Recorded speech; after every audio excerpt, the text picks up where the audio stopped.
The Haunted Corn Cake Vendor. True horror stories, urban mysteries. Hey everyone, how's it going? Welcome back to the channel. Today I brought you a story that was sent to me by Carlos, a follower here on the channel who lives in Ribeirão Preto, in the interior of São Paulo. It's a story about a corn cake vendor who always appears at the same times, in the same places, but there's something very wrong with him. Something that only those who buy the corn cake discover later. Before we start, if you enjoy these urban terror stories, leave a like down there and subscribe to the channel, because today I'm sure you won't be able to sleep peacefully after this story. The neighborhood and context.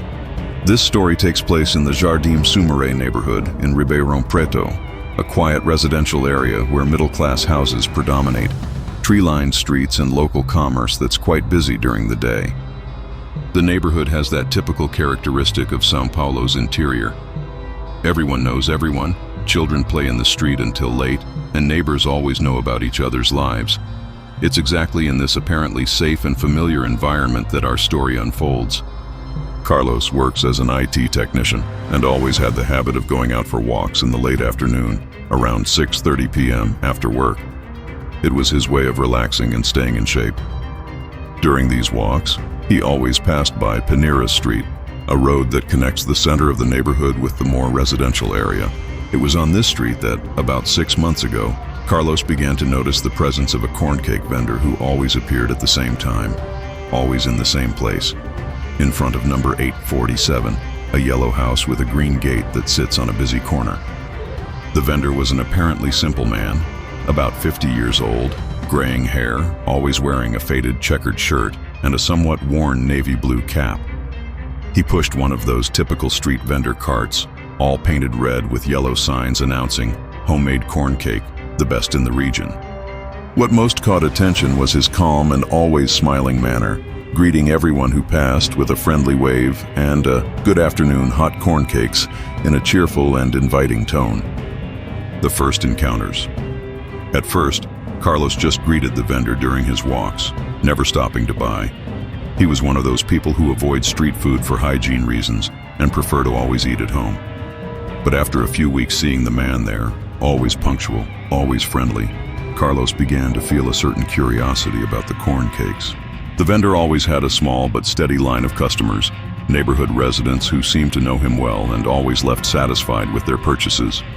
One Thursday, Carlos was particularly tired after a difficult day at work, and the smell of the steaming corn cakes was especially tempting. He finally decided to stop and buy one. "Good afternoon, sir," Carlos asked, realizing he had never known the vendor's name. "José," the man replied with a warm smile. "José da Silva, and you must be Carlos, right? I always see you passing by here on your walk, finally going to try my corn cakes." Carlos was impressed that the man knew his name, but imagined that someone in the neighborhood must have mentioned it. José explained that he made the corn cakes at home, using a family recipe that passed from generation to generation. Selected corn, special seasoning, everything made with lots of love, he said while wrapping a very hot sweet corn cake. The price was fair, 3 reais, and José even offered a discount. For a new customer, first corn cake costs 2 reais. I'm sure you'll like it and always come back. The disturbing discovery. Carlos took the corn cake home and ate it at dinner. It really was delicious. Soft dough, balanced flavor, exactly the right amount of sweetness. He was impressed with the quality and decided he would buy again. The following week, he returned to the location at the same time, but José wasn't there. How strange, Carlos thought. He's always here at this time. He asked a lady who was passing if she knew where the corn cake vendor was, and she responded with a confused expression. "Corn cake vendor? Here on this corner? No, my son. I've never seen any corn cake vendor around here." Carlos found it strange, but thought maybe the lady didn't pass by there regularly. The next day, José was in his usual spot as if nothing had happened. Carlos bought another corn cake and took the opportunity to ask, "José, yesterday I passed by here and you weren't here. Was there some problem?" José smiled and responded naturally, Sometimes I need to be absent for personal reasons, you know how it is. But today I'm here, with fresh corn cakes." It was then that Carlos began to pay more attention to details. He noticed that Jose always wore exactly the same clothes, the same checkered shirt, the same cap, even a small oil stain on the shirt that never disappeared. The cart was also always in the same condition, as if it never aged or wore out. Another strange detail: Jose was never setting up or taking down his workstation. Whenever Carlos passed by, he was already there, and when he passed later returning from his walk, Jose had already disappeared, as if he simply vanished. The investigation deepens. Intrigued by these details, Carlos decided to investigate more deeply. He began asking discreet questions to other neighborhood residents about the corn cake vendor on Paineiras Street. The responses were disturbing. Most people said they had never seen any corn cake vendor on that corner. Some older people in the neighborhood even laughed, saying that no street vendor had appeared on that street for years. Carlos was confused. How was it possible that he was buying corn cakes from a man who apparently didn't exist for most people? He then decided to conduct a test. The next time he saw Jose, he would ask someone nearby to confirm if they were seeing the same thing he was. The following Tuesday, Carlos was walking with his neighbor Roberto, a retiree who always accompanied him on walks. When they reached the corner of Paineiras Street, there was Jose, as always. "Roberto, do you see that corn cake vendor there?" Carlos asked, pointing directly at Jose. Roberto looked in the indicated direction and replied, "Corn cake vendor where, Carlos? I don't see anyone. Are you feeling well?" Carlos looked again and Jose was there, waving at him with his usual smile. But Roberto clearly wasn't seeing anything. At that moment, Carlos felt a chill down his spine and realized that something very strange was happening. The dark passed. Determined to discover the truth, Carlos decided to research the history of that specific location. He went to the municipal library and researched old newspapers, looking for any information about Paineiras Street, especially about the corner where Jose always appeared. That's when he found a news story that completely changed his perspective on the entire situation. The news was from the local newspaper dated March 15, 2018, almost 5 years ago.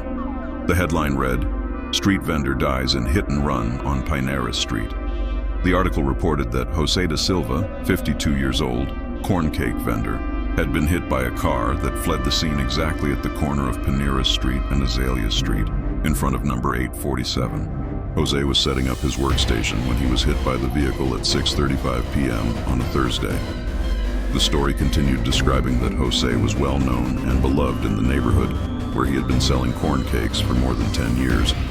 Always punctual, always friendly, he had a loyal clientele who bought his homemade corn cakes made with a family recipe. The accident happened exactly at the time when he always arrived to was identical to what he saw every day, start his evening sales. The driver was never identified and the case remained unsolved. What most impressed Carlos was the photo that accompanied the story. It was exactly the same man with whom he had talked and bought corn cakes during the last few weeks.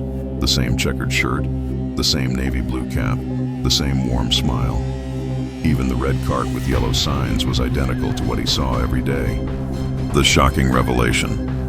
Carlos felt a mixture of terror and fascination upon realizing that he had been buying corn cakes from a man who had died 5 years ago. But one doubt disturbed him. How was it possible that he could eat the corn cakes if they came from a ghost?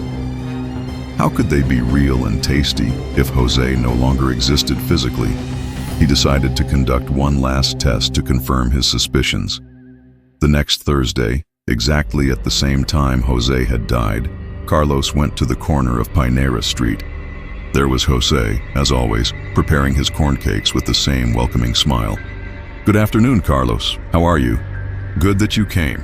I just took a fresh batch out of the steamer." Carlos, with his heart racing, decided to confront the situation directly.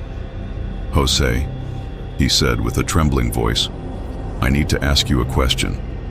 Do you remember when you died?" Jose's smile slowly disappeared, and his expression became confused, as if he were trying to remember something very distant.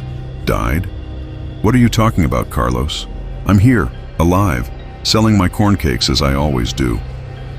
It was then that Carlos showed him the newspaper clipping he had brought. Jose looked at the photo and the story, and his expression changed completely. It was as if a painful memory was slowly returning. I remember very bright lights, terrible pain, and then darkness. José began to tremble and his form began to become translucent as if he were losing consistency. The emotional climax. "I didn't know," José said with his voice getting weaker. "I only remembered that I needed to be here every day, that I had customers waiting for me, that I couldn't disappoint people who liked my corn cakes. This is what I always did. This is who I always was. But if I died, how am I still here?" Carlos felt a wave of compassion for the man.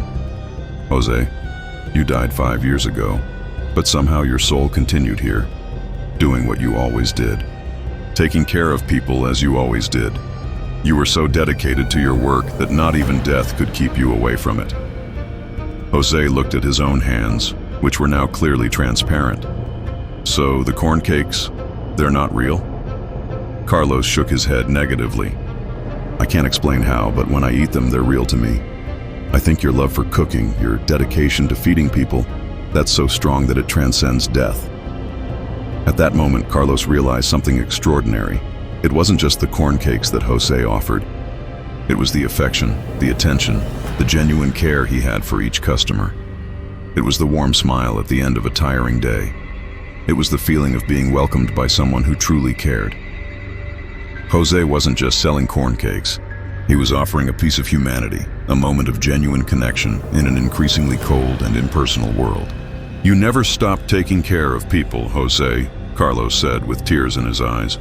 "Even after death, you continued doing what you always did best, caring, welcoming, feeding not just the body, but also the soul of those who needed it." The farewell. José smiled again, but now it was a different smile, loaded with understanding and peace. "Thank you, Carlos. Thank you for helping me understand. I think now I can rest. During all these years, I felt there was something unfinished, something I needed to do. Now I understand it was to say goodbye properly." "Before I go," José continued, his form becoming increasingly ethereal, "I want you to know that these conversations we had, the kindness you always showed me, that meant a lot to me. You treated me with dignity even when you discovered the truth. That shows the kind of person you are." José began to dismantle his cart, but now Carlos could see that it was also becoming transparent. "Take care of yourself, Carlos. And if someday you meet someone who needs a little kindness, a smile, genuine attention, remember that small gestures can mean the whole world to a person. That's what you did for me." With these words, José waved one last time and slowly disappeared, along with his red cart. Carlos stood on the corner for a few minutes, processing everything that had happened. He felt a mixture of sadness for the farewell and gratitude for having known such a special soul. The transformation. After that encounter, Carlos never saw José again on the corner of Paineiras Street, but the experience profoundly changed his perspective on life and people. He began to pay more attention to street vendors, to workers he encountered in daily life, to people we often ignore because they're always there, doing their jobs silently. Carlos began greeting the doorman of the building where he works, talking to the lady who sells water on the corner, being kinder to delivery people who knock on his door. He realized that José had taught him a valuable lesson, that the dignity of work isn't in the position we hold, but in the dedication and love we put into what we do. A few weeks after the last encounter with José, Carlos passed by the corner of Paineiras Street and saw that a small discreet plaque had been placed on the wall, in memory of José da Silva, who for years fed bodies and hearts in this place. His kindness and dedication will never be forgotten. Carlos later discovered it was The Haunted Corn Cake Vendor, True Horror Stories, Urban Mysteries. Hey everyone, how's it going? Welcome back to the channel. Today I brought you a story that was sent to me by Carlos, a follower here on the channel who lives in Ribeirão Preto, in the interior of São Paulo. It's a story about a corn cake vendor who always appears at the same times, in the same places, but there's something very wrong with him. Something that only those who buy the corn cake discover later. Before we start, if you enjoy these urban terror stories, leave a like down there and subscribe to the channel, because today I'm sure you won't be able to sleep peacefully after this story. The neighborhood and context. This story takes place in the Jardim Sumaré neighborhood in Ribeirão Preto, a quiet residential area where middle-class houses predominate, tree-lined streets and local commerce that's quite busy during the day. The neighborhood has that typical characteristic of São Paulo's interior. Everyone knows everyone, children play in the street until late, and neighbors always know about each other's lives. It's exactly in this apparently safe and familiar environment that our story unfolds. Carlos works as an IT technician and always had the habit of going out for walks in the late afternoon, around 6:30 p.m. after work. It was his way of relaxing and staying in shape. During these walks, he always passed by Paineiras Street, a road that connects the center of the neighborhood with the more residential area. It was on this street that, about 6 months ago, Carlos began to notice the presence of a corn cake vendor who always appeared at the same time, always in the same place, in front of number 847, a yellow house with a green gate that sits on a busy corner. The vendor was an apparently simple man, about 50 years old, graying hair, always wearing a faded checkered shirt and a somewhat worn navy blue cap. He pushed one of those typical street vendor carts, all painted red with yellow signs announcing homemade corn cake, the best in the region. What most caught attention was his calm and always smiling manner, greeting everyone who passed with a friendly wave and a "good afternoon, hot corn cakes" in a cheerful and inviting tone.